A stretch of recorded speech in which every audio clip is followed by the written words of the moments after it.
welcome to a long shot how-to video. Today I'll be showing you how to make a 14 oven super smelter. Just as an apology in advance, we are using our PC's default recording device, so we're gonna have poor sound quality the whole video long, but if this does not bother you, continue to watch.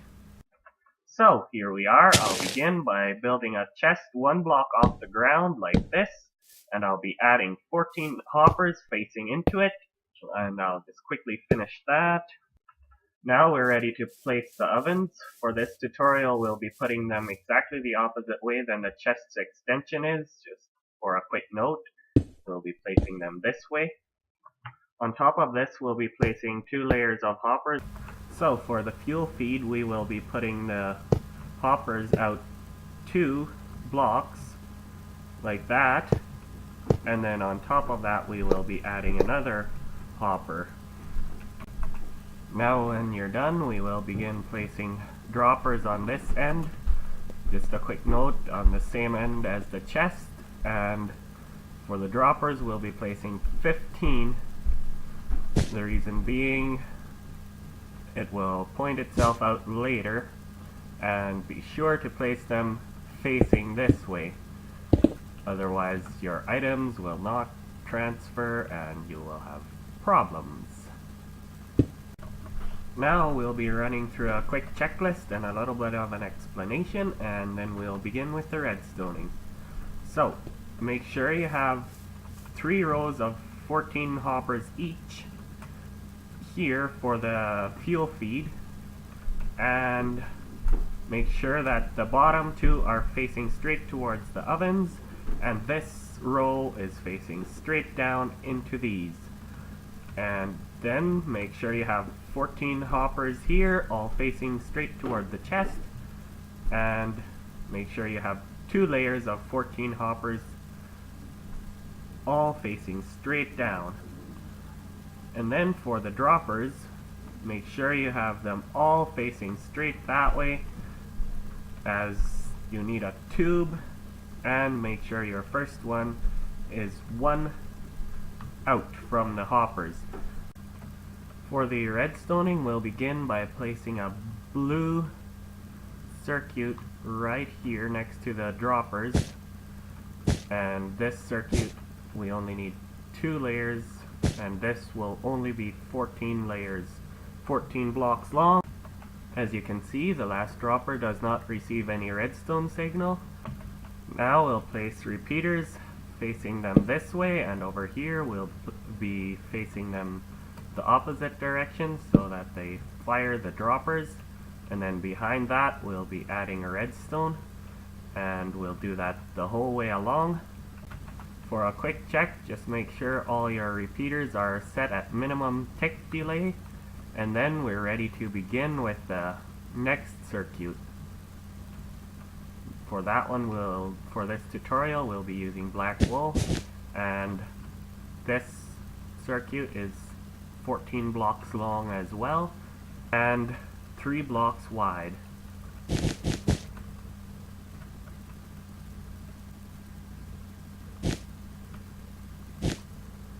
As you can see, I went ahead and placed a line of redstone dust there, and then you're ready to start placing the observers. The observers should be putting the output signal should be facing this way toward the line of redstone dust, and we'll just go ahead and quickly fill in all of these.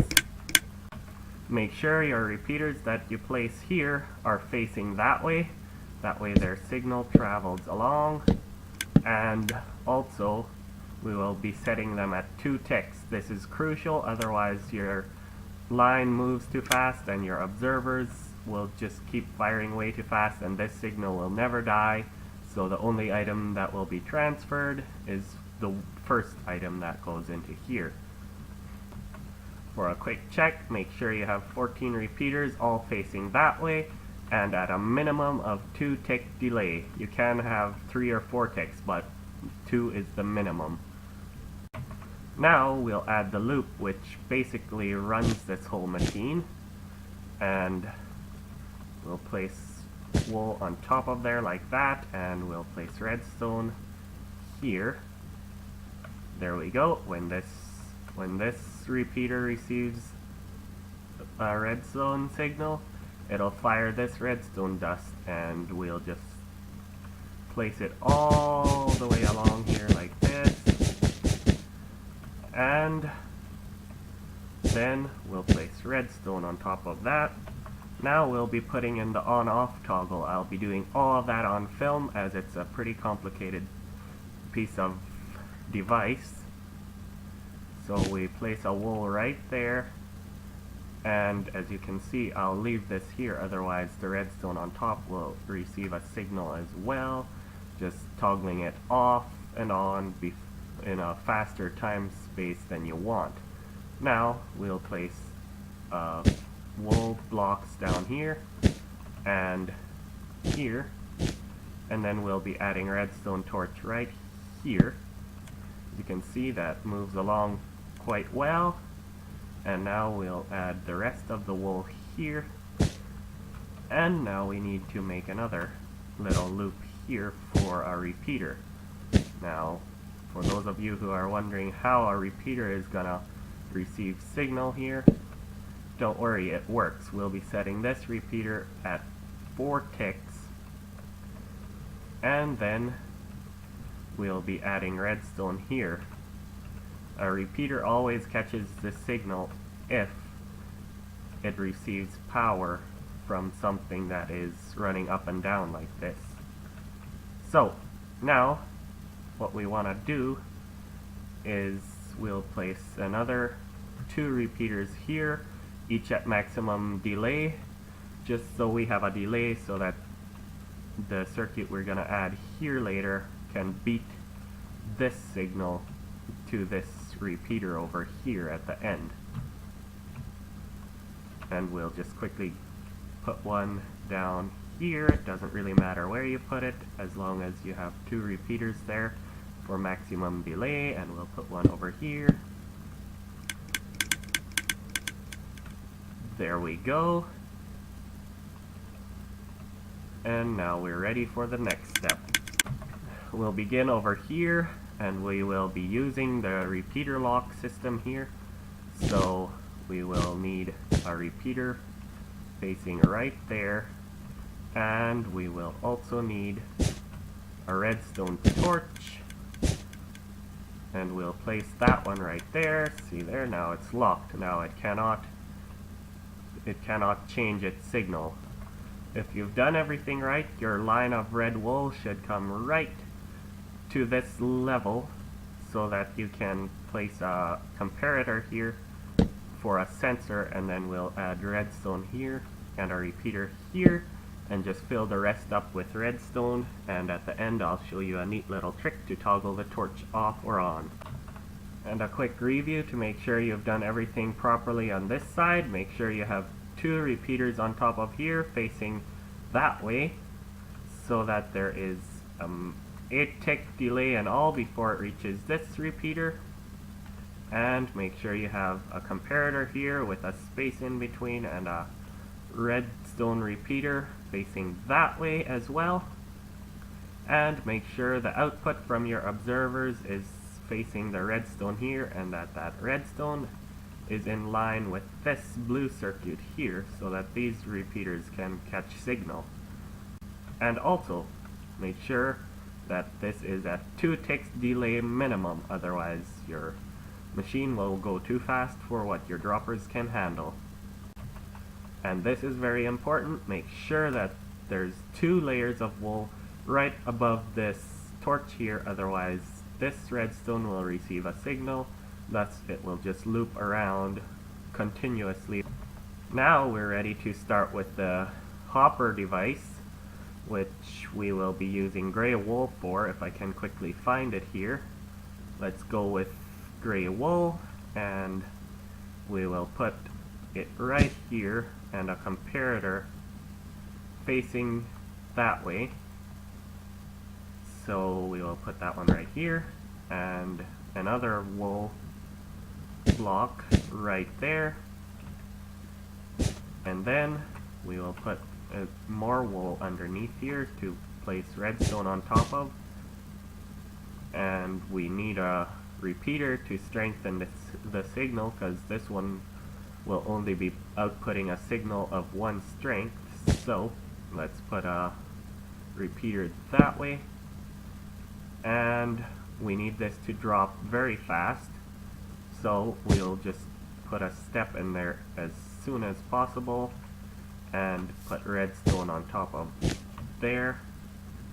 Let's put it here, and then we need to have it drop. But before we can know where to lead this to, we need to build a green wool circuit over here, and that we'll do by placing green wool all the way for each hopper,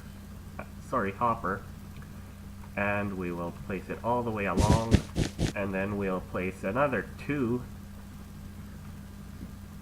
blocks of green wool out like this, and then we'll place those all the way along as well. Now what you need to do is put repeaters here, and they need to be at minimum tick settings so that you have as little delay as possible. There we go.